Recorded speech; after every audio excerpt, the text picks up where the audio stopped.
Hello साथियों, राम राम। एक और नई वीडियो में आप सभी का स्वागत है। आज अपन बात करेंगे मेरे भाई एलडीसी के बारे में, जिसके अंदर से अपन देखेंगे आर्थिक समीक्षा के बारे में। अपन 50 एमसीक्यूज देखने वाले हैं।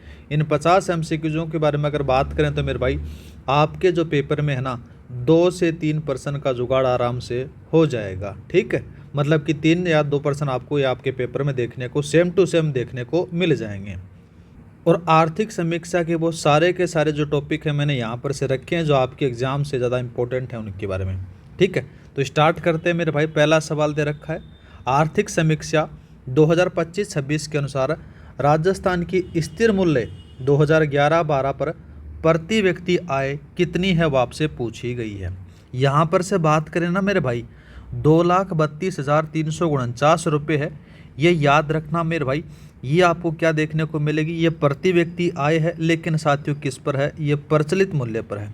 किस पर है मेरे भाई, याद रखना है, ये प्रचलित मूल्य पर है। दूसरा बात करते हैं, जब से अपने पूछा गया है कि स्थिर मूल्य पर मेरे भाई, वो आ जाता है 1,33,189 रुपये आता है। ऑप्शन नंबर आपका बी है, वो सही रहेगा।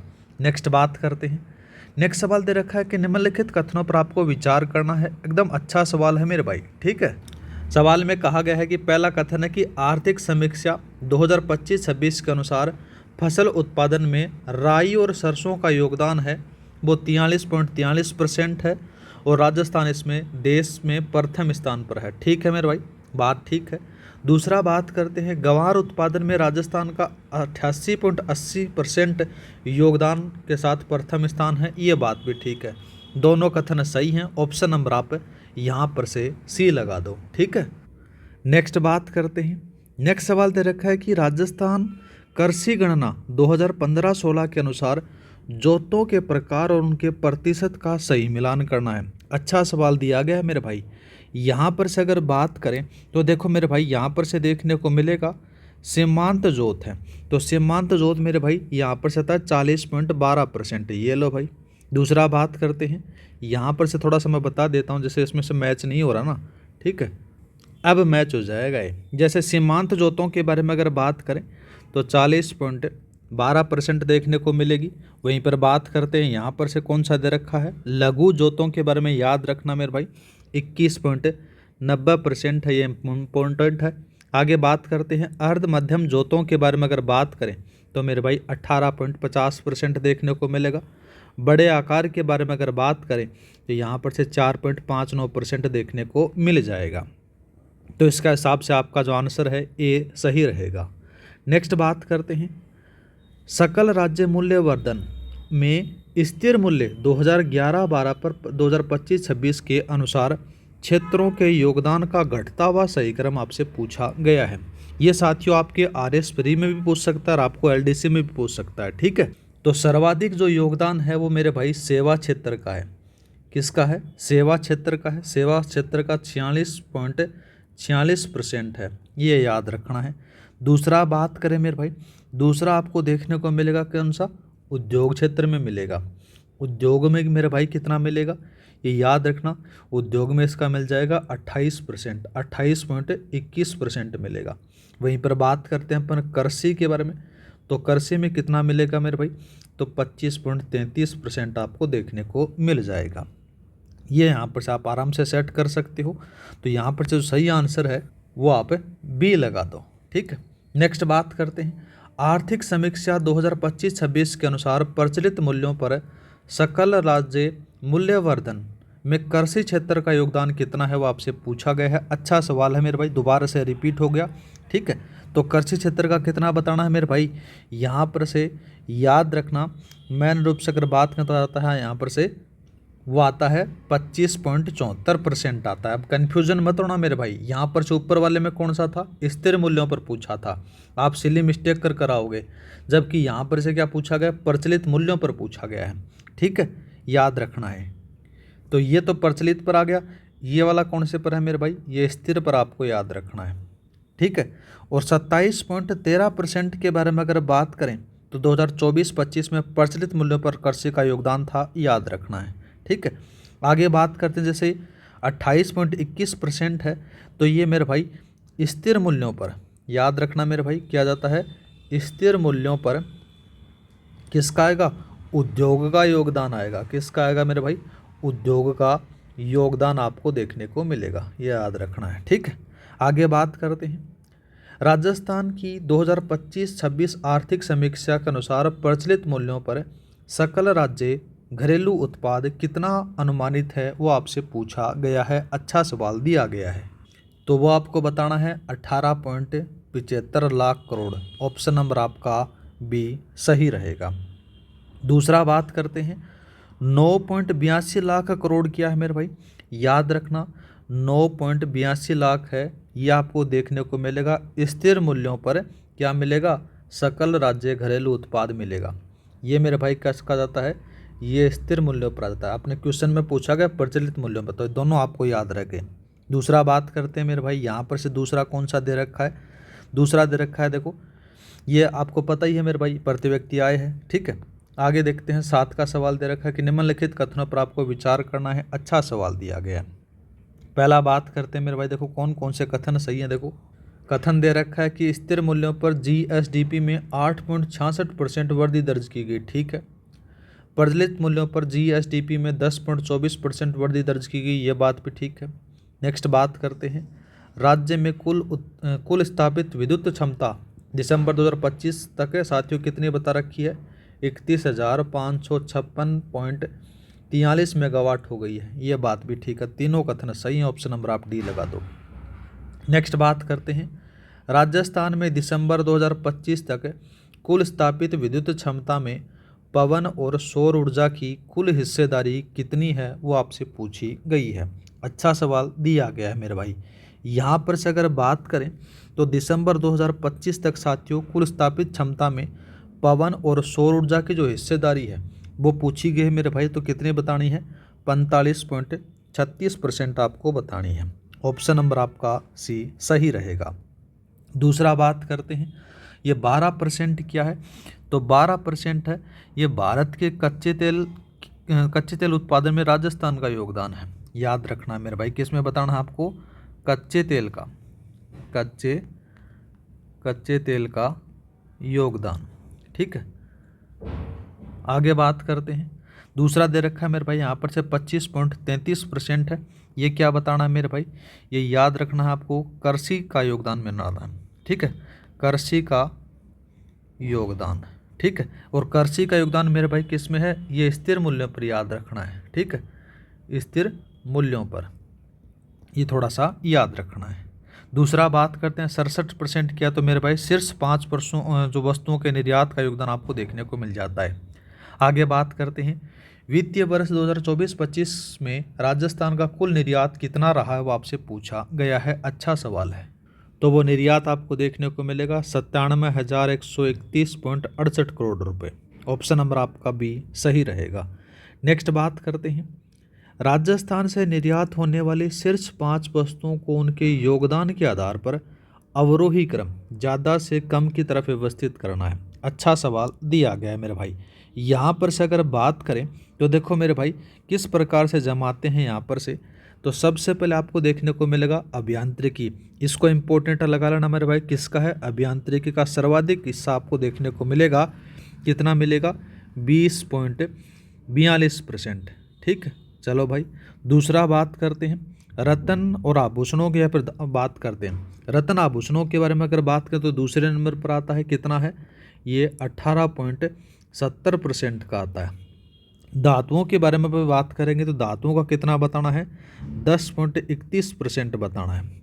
और वहीं पर हस्तशिल्प के बारे में अगर बात करें तो हस्तशिल्प का तो मेरे भाई कम ही मिलेगा, कितना मिलेगा, 8 पॉइंट समथिंग कुछ मिलेगा, 8.68% मिलेगा।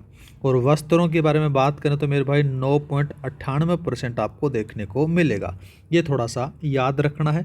दूसरी बात को बात करें तो इस चीज़ को थोड़ा सा रट लेना, एलडीसी वालों आपको छप सकता है। ठीक है, इसको मैं पहले ही इम्पोर्टेंट लगा देता हूँ। सर्वाधिक हिस्सा है 20.42% का। ठीक है, अब इनका आप सीक्वेंस जमा सकते हो, जैसे पहला नंबर, दूसरा नंबर, तीसरा नंबर, चौथा नंबर और पांचवा नंबर आपने यहाँ पर से नंबरिंग कर दी गई।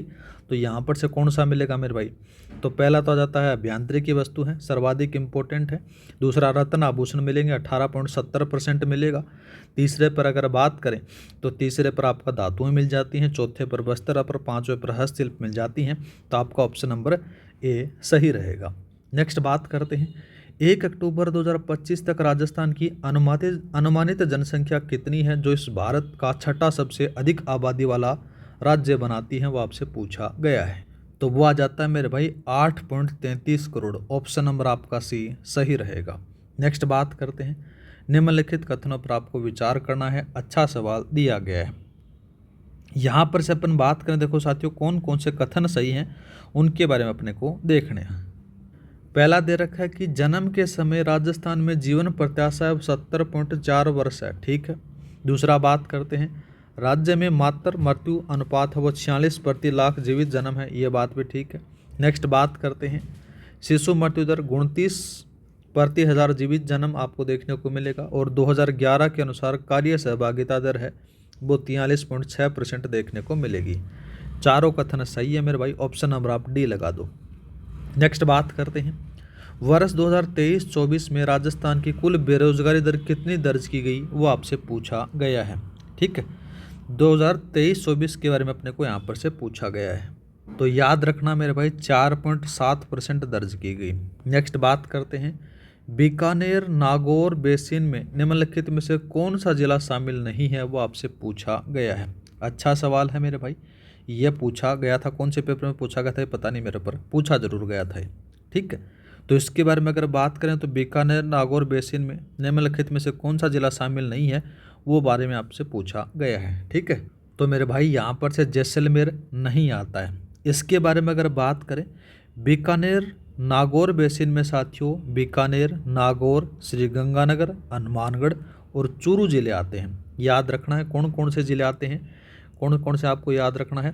एक तो बीकानेर हो गया, बीकानेर के साथ में दूसरा कौन सा आता है मेरे भाई, नागौर याद रखना है। नागौर के बाद में कौन सा आता है मेरे भाई, श्रीगंगानगर आता है। कौन सा आता है, श्रीगंगानगर आता है। श्रीगंगानगर के बाद में साथियों कौन सा आता है, हनुमानगढ़ आता है। कौन सा आता है, हनुमानगढ़ आता है। हनुमानगढ़ के बाद में साथियों कौन सा आता है, चूरू आता है। ये थोड़ा सा याद रखना है, ठीक है। नेक्स्ट बात करते हैं, तेल और गैस उत्पादन बेसिन और उनसे संबंधित जिलों का सही मिलान करना है। अच्छा सवाल दिया गया है मेरे भाई। पहला देखते हैं, बाड़मेर सांचौर बेसिन। बाड़मेर सांचौर बेसिन के बारे में बात करें तो बाड़मेर सांचौर बेसिन में बाड़मेर, जालोर ये आपको देखने को मिलेंगे, ठीक है। तो यहाँ पर से कौन कौन सा आएगा, ये इसमें बी मिला दो। जैसलमेर बेसिन के बारे में अगर बात करें तो यहाँ पर से जैसलमेर और फलो दिया जाता है। विंध्य बेसिन के बारे में बात करें तो कोटा, बारा और झालावाड़ आपको देखने को मिलेंगे, इससे मैच करा दो। आपका ऑप्शन नंबर ए सही रहेगा। नेक्स्ट बात करते हैं, पचभद्रा रिफाइनरी बालोतरा के संबंध में HPCL और राज्य सरकार की हिस्सेदारी का सही अनुपात पूछा गया है। इसको इंपॉर्टेंट लगा लो मेरे भाई, कितना कितना आपसे पूछा गया है।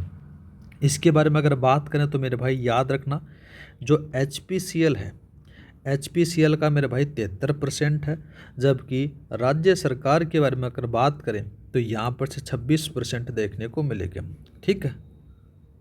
इसको थोड़ा सा चेंज करना मेरे भाई, HPCL है ये 74 का आएगा, बाद में 100 बनेगा नहीं ना, 74 और 26 का आएगा। ऑप्शन नंबर आपका डी लगा दो।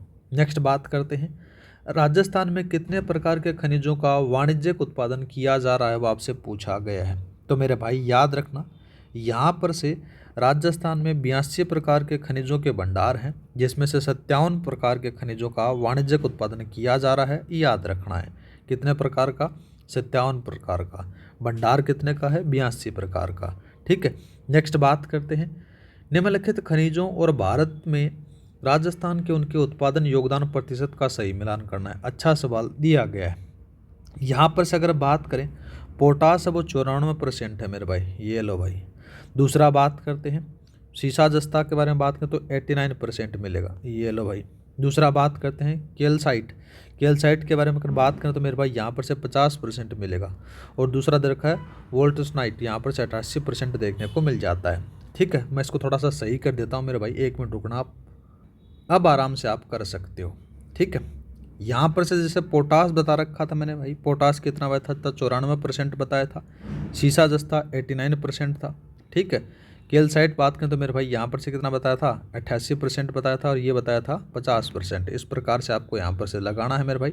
ठीक है, तो जो सही आंसर रहेगा वो कौन सा रहने वाला है, यहाँ पर से लगा दो मेरे भाई। ये देखो कैल्साइट बताया था, यहाँ पर से देखो थोड़ा सा कन्फ्यूजन हो गया मेरे भाई, ये कैल्साइट वाला है, ये कैल्साइट 50% बताया था, ये 88% बताया था। ऑप्शन नंबर आप ए लगा दो। नेक्स्ट बात करते हैं, आर्थिक समीक्षा 2025-26 के अनुसार वर्ष 2025 में सर्वाधिक घरेलू पर्यटन राजस्थान के किस स्थान पर आए, वो आपसे पूछा गया है। अच्छा सवाल है मेरे भाई, याद रखना है। ठीक है, तो कौन से स्थान पर आए थे, यहाँ पर से अगर बात करें तो मेन रूप से आपको देखने को मिलेगा वो सही आंसर आता है मेरे भाई, यहाँ पर से कौन सी जगह, खाटू श्याम जी सीख कर आए थे। ठीक है, ऑप्शन नंबर आपका सी सही रहेगा ये। नेक्स्ट बात करते हैं, इसमें प्रथम स्थान पर तो ये आ गए, दूसरे पुछरी का लोठा ये मेरे भाई दूसरे स्थान पर थे। ठीक है, दूसरे स्थान पर यहाँ पर आए थे, दूसरा स्थान ये हो गया। पुष्कर अजमेर के बारे में बात करें तो मेरे भाई पुष्कर अजमेर है, ये तीसरे स्थान पर आपको देखने को मिल जाता है। ठीक है, तीसरे स्थान पर। और चौथा स्थान सेठ सांवरिया जी है, तो यहाँ पर से मेरे भाई चौथा स्थान आपको याद रखना है, ये थोड़ा सा याद रखना है। आगे बात करते हैं, 2025 में राजस्थान में विदेशी पर्यटन अंतर्राष्ट्रीय पर्यटकों के आगमन का सही अवरोही क्रम जिलों के अनुसार आपसे पूछा गया है। अच्छा सवाल दिया गया है मेरे भाई। यहाँ पर से अगर बात करें तो देखो मेरे भाई 5 जिले दे रखे हैं। 5 जिलों में सबसे पहले आपको जयपुर, उदयपुर, जोधपुर और जैसलमेर और अजमेर बताना है। ठीक है, तो ऑप्शन नंबर आपका कौन सा आएगा, ऑप्शन नंबर आपका ए सही रहेगा। जयपुर, उदयपुर, जोधपुर, जैसलमेर और अजमेर बताना है मेरे भाई। RS परिवारों इसको इंपॉर्टेंट लगा लेना, आपसे पूछ सकता है आपका RPSC। आगे बात करते हैं, राजस्थान में आने वाले विदेशी पर्यटकों में सर्वाधिक पर्यटन किस देश से आए, वो आपसे पूछा गया है। तो जो सर्वाधिक आए थे वो अमेरिका से आए थे, ऑप्शन नंबर आपका सी सही रहेगा। नेक्स्ट बात करते हैं, आर्थिक समीक्षा 2025-26 के अनुसार राजस्थान के कुल भौगोलिक क्षेत्र का कितना प्रतिशत अभिलेखित वन क्षेत्र है, वो आपसे पूछा गया है। अच्छा सवाल दिया गया है मेरे भाई। यहाँ पर से अगर बात करें तो वो कौन सा सही रहेगा, देखो मेरे भाई अभिलेखित बताना है तो मेरे भाई 9.65% बता देना, ऑप्शन नंबर आपका बी सही रहेगा।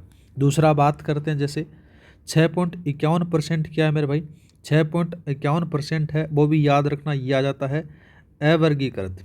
कौन सा आता है मेरे भाई, अवर्गीकृत वन आपको देखने को मिलेंगे। 36.94% अगर बात करें तो आपको देखने को मिलेगा ये आरक्षित वन क्षेत्र मिलेगा, आरक्षित वन क्षेत्र मिल गया। नेक्स्ट बात करते हैं तो मेरे भाई ये 56.54% क्या है, ये संरक्षित क्षेत्र है। कौन सा है मेरे भाई, ये संरक्षित क्षेत्र आपको थोड़ा सा याद रखना है। ठीक है, नेक्स्ट बात करते हैं, वन अधिनियम 1953 के अनुसार राजस्थान में वनों का वर्गीकरण और उनके प्रतिशत का सही मिलान करना है। अच्छा सवाल दे रखा है, मैं बता दिया चुका हूँ, ऊपर वाला ही अपने को सवाल दे रखा है, थोड़ा सा घुमा रखा है बस इसको। आरक्षित के बारे में बात करें तो 36.94% है, ये लो भाई।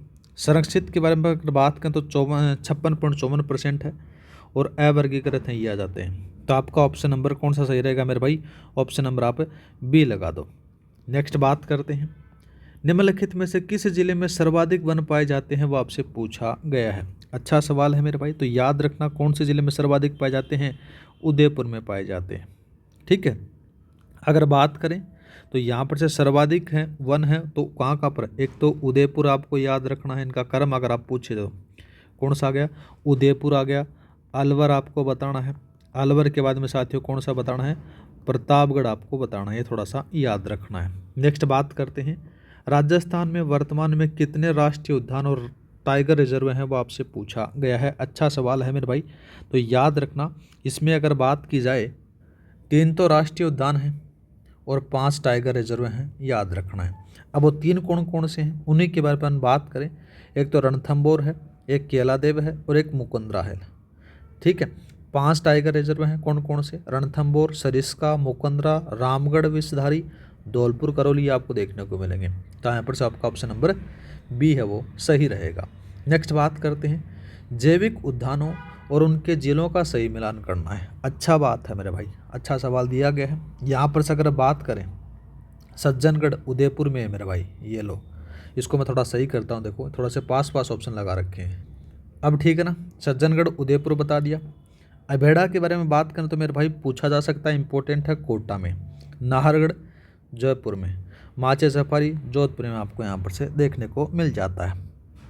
ठीक है, तो आपका उत्तर नंबर ए सही रहेगा। नेक्स्ट बात करते हैं, निम्नलिखित कथनों पर आपको विचार करना है। अच्छा सवाल है मेरे भाई, इंपॉर्टेंट है, याद रखना है। ये नीतियों वाले हैं, इन नीतियों के बारे में एक अलग से क्लास लेकर आ जाऊंगा जिससे आपका टाइम बच जाए। ठीक है, यहाँ पर से सवाल दे रखा है मेरे भाई, और इन नीतियों से सवाल 100% आने वाला है। पहला बात करते हैं, देखो साथियों कौन कौन से सही है यहाँ पर। देखो पहला दे रखा है कि राजस्थान वन नीति 5 जून 2023 को जारी की गई, ठीक बात आती है। दूसरा बात करते हैं, राजस्थान ई वेस्ट प्रबंधन नीति 2025 बता रखा है मेरे भाई, याद रखना 2025 में नहीं थी, ये 2023 में थी। ठीक है, दूसरा बात करते हैं, राजस्थान वाहन स्क्रैपिंग नीति 2025 में आई, ये बात ठीक है। राजस्थान वन नीति का लक्ष्य है वो 30% भाग पर वन क्षेत्र करना है, ये बात भी ठीक है। पहला, तीसरा और चौथा लगाना है, ऑप्शन नंबर आप बी लगा दो। नेक्स्ट बात करते हैं, इको टूरिज्म को बढ़ावा देने के लिए प्रत्येक जिले में कितनी लव कुश वाटिकाएं और श्री राम वाटिकाएं स्थापित की जा रही हैं, वो आपसे पूछा गया है। अच्छा सवाल है मेरे भाई। यहाँ पर से अगर बात करें तो कौन कौन से हैं, प्रत्येक जिले में साथियों 2 तो लव कुश वाटिका होंगी, और जिला स्तर पर साथियों 1 श्री राम वाटिका स्थापित होगी, याद रखना है। तो आपका ऑप्शन नंबर सी सही रहेगा। नेक्स्ट बात करते हैं, राजस्थान का पहला बटरफ्लाई पार्क तितली पार्क कहाँ स्थापित किया गया है, वो आपसे पूछा गया है। अच्छा सवाल है मेरे भाई। यहाँ पर से अगर बात करें तो राजस्थान का पहला तितली पार्क है अम्बेरी, याद रखना कौन सा है, अम्बेरी। आपसे ये भी पूछ सकता है, अम्बेरी कहाँ पर है मेरे भाई, उदयपुर में, आपको याद रखना है। ठीक है, तो आपका ऑप्शन नंबर बी है वो सही रहेगा। नाहरगढ़ जयपुर में जैविक उद्यान आपको देखने को मिल जाता है। माचा सफारी में सफारी पार्क आ जाता है। दूसरा बात करते हैं, ताऊसर नागौर में साथियों पान मेहते के लिए प्रसिद्ध है, ये भी थोड़ा सा याद रख लेना। जो हाल ही के अंदर से जीआई टैग मिला था उसको मैंने अलग से करवाया था, जाकर देख लेना। आगे बात करते हैं, सेवा क्षेत्र 47.71% योगदान के अंतर्गत सर्वाधिक योगदान किस उप क्षेत्र का है, वो आपसे पूछा गया है। तो वो मिलेगा व्यापार, होटल और जलपान ग्रहण वालों का। ऑप्शन नंबर आपका सी सही रहेगा। यहाँ पर से अपन थोड़ा सा बात करते हैं, तो इनका जो है वो 13.33% आपको याद रखना है इनका। ठीक है, परिवहन के बारे में अगर बात करें तो परिवहन का जो योगदान है वो 5.04% है। रियल एस्टेट के बारे में अगर बात करें तो वो 11 पॉइंट कितना है 20% है। इसका मैंने बता दिया कि वित्तीय सेवाओं के बारे में बात करें तो 5.4% आपको बताना है। नेक्स्ट बात करते हैं, वन डिस्ट्रिक्ट वन प्रोडक्ट नीति 2024 के तहत जिलों और उनके उत्पादों का सही मिलान करना है। अच्छा सवाल दिया गया है मेरे भाई। सबसे पहले अगर बात करते हैं बीकानेर, तो बीकानेरी भुजिया आ गया है, ये लो भाई, इससे मैच करा दो। राजसमंद ग्रेनाइट और मार्बल के लिए फेमस है, ये लो भाई। श्री गंगानगर अगर बात करें तो श्री गंगानगर आपको देखने को मिलेगा सरसों के तेल के लिए भीलवाड़ा टेक्सटाइल नगरी, आपको पता ही है। ठीक है, तो आपका ऑप्शन नंबर ए लगा दो। नेक्स्ट बात करते हैं, ODOP के तहत नागौर जिले का प्रसिद्ध उत्पाद कौन सा है, तो मेरे भाई याद रखना कौन सा आता है प्रसिद्ध उत्पाद, नागौर के ताऊसर के पान मेथी आपको देखने को मिल जाती है। तो आपका ऑप्शन नंबर सी सही रहेगा। ग्रेनाइट के बारे में अगर बात करें तो चारों के बारे में थोड़ा सा देख लेते हैं। ठीक है, ग्रेनाइट आ जाता है जालौर का, किसका आता है, जालौर का आ जाता है। लहसुन अगर बात करें तो ये आपको 12 का देखने को मिल जाता है। कशीदाकारी के बारे में अगर बात करें तो ये बाड़मेर का आपको याद रखना है। ठीक है, आगे बात करते हैं, फसल उत्पादन में भारत में राजस्थान के द्वितीय स्थान वाली फसलें कौन सी हैं, वो आपसे पूछा गया है। पहले स्थान वाली नहीं पूछी गई मेरे भाई, दूसरे स्थान वाली पूछी गई है। ठीक है, दूसरे स्थान पर एक तो मूंगफली आ जाती है। ठीक है, मूंगफली, ये भाई मूंगफली, मूंगफली कितनी आती है मेरे भाई, 19.91%। ठीक है, इसको भी थोड़ा सा याद रखना है। दूसरा अगर बात करें तो मूंग उत्पादन में राजस्थान है वो दूसरे स्थान पर है, मैं से याद रख लेना मेरे भाई, ऑप्शन नंबर आपका बी सही रहेगा। नेक्स्ट बात करते हैं, कृषि गणना 2015-16 के अनुसार राज्य में कुल प्रचलित भूमि जोतों की संख्या कितनी है, वो आपसे पूछी गई है। अच्छा सवाल है। ठीक है, एक ऊपर वाले के तीनों चार ऑप्शन और बता देता हूँ। चलो, बाजरा गंवार के बारे में अगर बात करें ठीक है। बाजरा और गंवार है तो मेरे भाई पहला स्थान है। कौन सा स्थान है? प्रथम स्थान, याद रख लेना। क्या पता पूछ सकता था, अपन सारी चीज़ें क्यों छोड़े। चना और सोयाबीन के बारे में अगर बात करें तो तीसरा स्थान याद रखना है। कौन सा है? तीसरा स्थान।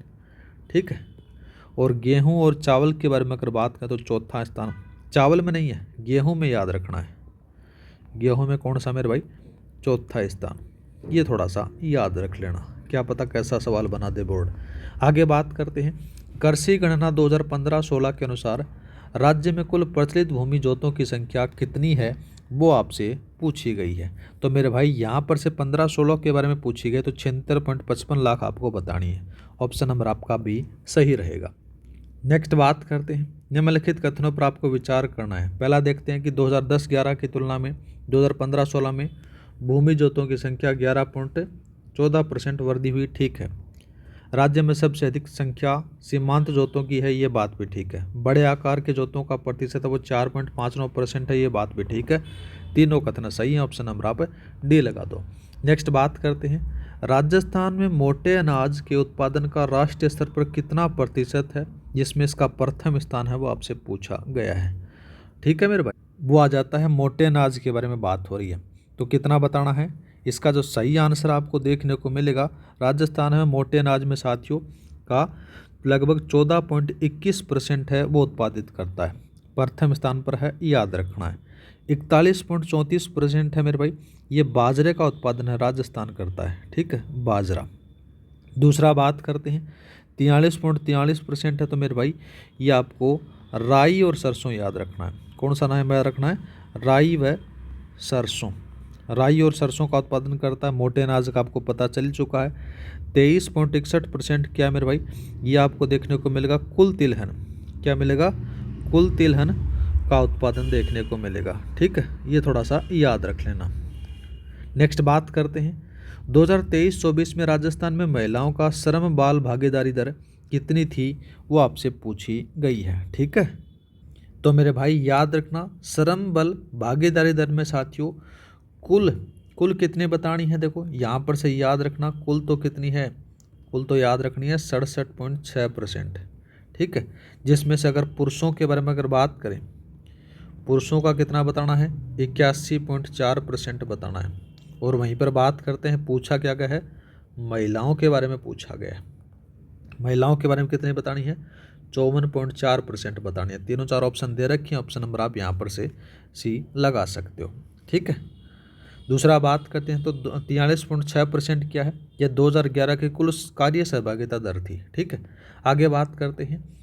राजस्थान में उत्पादित कच्चे तेल की मात्रा प्रति वर्ष कितनी है, वो आपसे पूछी गई है। ठीक है, तो वो आ जाता है 28.70 मिलियन मीट्रिक टन। आपको ऑप्शन देखने को मिलेगा, ऑप्शन नंबर आपका ए सही है। जैसलमेर जिले के किस क्षेत्र में कच्चे तेल का उत्पादन जारी है, वो आपसे पूछा गया है। ठीक है, ये आपसे पूछ सकता है इसके बारे में। तो मेरे भाई याद रखना, इसमें से जो सही आंसर देखने को मिलेगा वो मिलेगा बोगे वाला, डांडे वाला, बांकरे, टिब्बा। ऑप्शन नंबर आपका बी है वो सही रहेगा। ठीक है, इसके बारे में अगर बात करते हैं तो देखो साथियों, मंगला, भाग्यम, ऐश्वर्या, ये क्या है मेरे भाई? ये बाड़मेर के तेल क्षेत्र हैं, याद रखना है। ठीक है, किसके हैं मेरे भाई? ये बाड़मेर के हैं।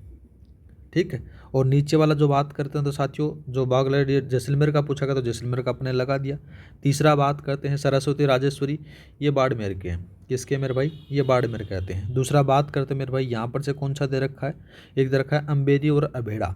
अम्बेरी और अभेड़ा के बारे में अगर बात करें तो मेरे भाई यहाँ पर से क्या है? ये तितली पार्क और जैव विधान के स्थान हैं, ये भी थोड़ा सा याद रखना है। ठीक है, आगे बात करते हैं। 40 का सवाल दे रखा है। जिप्सम उत्पादन में राजस्थान की कितने प्रतिशत हिस्सेदारी है, वो आपसे पूछा गया है। अच्छा सवाल है मेरे भाई ये। तो जिप्सम के उत्पादन में बात करें तो मेरे भाई 82% बता देना, ऑप्शन नंबर आपका ए सही रहेगा। नेक्स्ट बात करते हैं। राजस्थान की नवीनतम या फिर 40वां वन्य जीव संरक्षण क्षेत्र कहाँ स्थित है, वो आपसे पूछा गया है। तो मेरे भाई याद रखना, 40वां जो है वो आपको कौन सा देखने को मिलेगा? नवीनतम है वो खेजड़ली कला, जोधपुर में बना है। ऑप्शन नंबर आपका बी सही रहेगा। ठीक है, आगे बात करते हैं। दूसरा दे रखा है ODOP के तहत जयपुर और प्रतापगढ़ जिलों के उत्पाद क्रम से क्या है, वो आपसे पूछा गया है। तो मेरे भाई याद रखना, इसमें के अंदर से बात की जाए तो वो कौन सा सही रहेगा। मेन रूप से अगर बात करें तो यहाँ पर से आपको देखने को मिलेगा जैसे ऑटोमोबाइल पार्ट और लहसुन है। तो ऑटोमोबाइल पार्ट है तो मेरे भाई ये तो किसका है, ये तो अलवर का है। ठीक है, ये अलवर का आ गया। लहसुन अगर बात करें तो मेरे भाई ये 12 का याद रखना है। दूसरा बात करते हैं रतन आभूषण और थेवा कला, ये एकदम बात सही आती है, ऑप्शन नंबर आप भी लगा देना। ठीक है, और जैसे बात करें ग्रेनाइट, तो आपको ग्रेनाइट और लकड़ी के उत्पाद हैं तो ग्रेनाइट आपको जालोर का बता देना, लकड़ी के उत्पाद आपको अजमेर के बता देना है। मार्बल और कोटा स्टोन के बारे में अगर बात करें तो मेरे भाई ये आपको कौन सा देखने को मिलेगा, यहाँ पर से आपको देखने को मिलेगा, ये मिल जाता है राजसमंद, बांसवाड़ा, झालावाड़ के उत्पाद आपको देखने को मिलेंगे। आगे बात करते हैं, दूसरा दे रखा है कि कथन दे रखे हैं, इन कथनों के बारे में अपन थोड़ी सी चर्चा कर लेते हैं, क्योंकि आज के समय साथियों कथने वाले सवाल ज़्यादा देखने को मिलते हैं। इसलिए साथियों मैंने वैसे के वैसे क्वेश्चन रखे हैं जैसा आपको एग्जाम में क्वेश्चन मिलने वाले हैं। ठीक है मेरे भाई, पर मैं ये दावा नहीं करता कि मेरी क्लास से हूबहू सवाल छप जाएंगे, नहीं भाई, ऐसा काम नहीं है अपना। अपना काम है मेहनत करना। ठीक है, जितना काम हो सके साथियों कंटेंट को एकदम बढ़िया तरीके से अपन समराइज करते हैं और बाद में अपन उसके अंदर से एमसीक्यूज बनाते हैं जो आपके एग्जाम में आपको देखने को मिल जाते हैं। आपने कभी भी मेरे को ऐसा करते हुए नहीं देखा होगा कि मेरी क्लास से ये छप गया, मेरी क्लास से वो छप गया। ना मैं कभी किसी एग्जाम की कट ऑफ बताता, ना ही मैं साथियों कभी भी किसी एग्जाम के ये बताता कि इतना कितना ये आने वाला है। ठीक है, अपना काम है मेहनत करना, मेहनत कर रहे हैं अपन। तो बात करते हैं कथनों के बारे में। तो 2024 में राज्य में विदेशी पर्यटक हैं वो 20.72 लाख आए थे। ठीक बात आती है मेरे भाई, इसमें कथन पहला सही हो गया। दूसरा कथन बात करते हैं, दूसरा दे रखा है कि 2025 में विदेशी पर्यटकों की संख्या 19.45 लाख हो गई, ये बात भी ठीक है। दूसरा बात करते हैं मेरे भाई, दूसरा दे रखा है कि विदेशी पर्यटकों की संख्या 2024 की तुलना में 2025 में वृद्धि हुई है, ये बात यहाँ पर से बात गलत कही गई है, वृद्धि नहीं हुई है। 2025 में सर्वाधिक विदेशी पर्यटक जयपुर में आए, ये बात भी ठीक है। तो पहला, दूसरा और चौथा सही है, ऑप्शन नंबर आप बी लगा दो। नेक्स्ट बात करते हैं, नेक्स्ट दे रखा है circular economy incentive scheme Rajasthan में कब लागू हुई, वो आपसे पूछा गया है। अच्छा सवाल है मेरे भाई, याद रखना। सर्कुलर जो राजस्थान सर्कुलर इकोनॉमी जो है, जो इंसेंटिव स्कीम है, वो 5 जून 2025 को चालू आती है। तो यहाँ पर ऑप्शन नंबर आप डी लगा दो। नेक्स्ट बात करते हैं, राज्य में पवन ऊर्जा और बायोमास ऊर्जा की स्थापित क्षमता क्रमशः कितनी है, वो आपसे पूछा गया है। अच्छा सवाल दिया गया है मेरे भाई। ठीक है, पहला दे रखा है 9,898 मेगावाट, ये मेरे भाई किसकी है, ये सौर ऊर्जा की क्षमता आपको देखने को मिल जाती है। ठीक है, लेकिन आपसे पूछा गया कि पवन ऊर्जा के और बायोमास ऊर्जा के बारे में आपसे पूछा गया है। ठीक है, तो पवन ऊर्जा के बारे में बात करें तो 4,416.12 मेगावाट है, याद रखना। बायोमास मेरे भाई कम है, 196.45 मेगावाट है, ऑप्शन नंबर आप बी लगा दो। नेक्स्ट बात करते हैं, खेरतल, तिजारा और कोटपुतली बहरोड जिलों का ODOP उत्पाद क्या है, वो आपसे पूछा गया है। अच्छा सवाल है मेरे भाई, यहाँ पर से अगर बात करें तो ये आपको देखने को मिलेगा अलवर, खेरतल, तिजारा और कोटपुतली बहरोड है, इनका है वो आपको ऑटोमोबाइल पार्ट देखने को मिलेंगे। ठीक है, तो आपका ऑप्शन नंबर ए सही रहेगा। नेक्स्ट बात करते हैं, राजस्थान में श्रमिक जनसंख्या अनुपात है, ठीक है, वर्कर पॉपुलेशन रेशियो 2023-24 में कुल कितना रहा है, वो आपसे पूछा गया है। अच्छा सवाल है मेरे भाई, तो याद रखना इसमें से रहा है 64.4% आपको देखने को मिला, ऑप्शन नंबर आपका बी रहेगा। ठीक है, 67.6% क्या मेरे भाई श्रम बल भागीदारी दर है, याद रखना है। क्या जाता है मेरे भाई, ये भी याद रखना फिर, श्रम बल भागीदारी, ठीक है, भागीदारी दर है, ये भी थोड़ा सा याद रखना है। दूसरा बात करते हैं मेरे भाई, 43.6% है, तो 43.6% 2011 की कार्य सहभागिता दर है। और 77.4% क्या है मेरे भाई, ये याद रखना पुरुषों का श्रमिक जनसंख्या अनुपात है, ये भी याद रखना। ठीक है, आगे बात करते हैं, 48 का सवाल दिया गया है, 2024-25 में राज्य के कुल निर्यात में 2022-23 के तुलना में कितने प्रतिशत से अधिक वृद्धि हुई, वो आपसे पूछा गया है मेरे भाई। ठीक है, तो वो आ जाता है मेरे भाई कितना, मेन रूप से अगर बात करें तो वो आ जाता है आपको पास में से 16% आएगा। ठीक है, आगे बात करते हैं, राजस्थान का किस खनिज के उत्पादन में 50% योगदान या फिर एकाधिकार जैसी स्थिति है, वो आपसे पूछा गया है। अच्छा सवाल दिया गया है मेरे भाई। इसके बारे में अगर बात करें तो आपको देखने को मिलेगा वो कौन सा है। मेन रूप से अगर बात करें तो वो कैल्साइट देखने को मिल जाता है। कैल्साइट और 50% आ जाता है। दूसरा बात करते हैं वेल्डस्पार। वेल्डस्पार अगर बात करें तो मेरे भाई 66% देखने को मिलेगा। एबोस्टोन के बारे में बात करें तो मेरे भाई ये 61% देखने को मिलेगा। टंगस्टन का योगदान है वो 27% देखने को मिलेगा, ये याद रखना है, ठीक है। नेक्स्ट और लास्ट सवाल बात करते हैं, निम्नलिखित में से किस जिले का ODOP लकड़ी के उत्पाद या फिर लकड़ी के फर्नीचर संबंधित नहीं है, वो आपसे पूछा गया है मेरे भाई, ठीक है। इसमें बाड़मेर नहीं है। बाड़मेर मेरे भाई किससे है, फिर मेरे भाई याद रखना कसीदाकारी से है। किससे है? कसीदाकारी से है। इसमें अगर बात करें तो देखो चूरू झुंझुनू है लकड़ी के हस्तशिल्प के लिए है, जोधपुर लकड़ी के फर्नीचर के लिए है, सीकर लकड़ी के फर्नीचर के संबंधित आपको देखने को मिल जाता है। तो ये थे मेरे भाई आपके टॉप 50 MCQs, और इन्हीं 50 MCQ से साथियों आपको 2 से 3 सवाल आपके पेपर में देखने को मिल जाते हैं, ठीक है। मिलते हैं नेक्स्ट वीडियो में। जय हिंद जय भारत। इस क्लास की जो PDF फाइल है वो आपको टेलीग्राम पर मिल जाएगी। टेलीग्राम का जो लिंक है वो डिस्क्रिप्शन में दिया गया है मेरे भाई, वहाँ पर जाकर आप ज्वाइन कर लेना। मिलते हैं नेक्स्ट वीडियो में।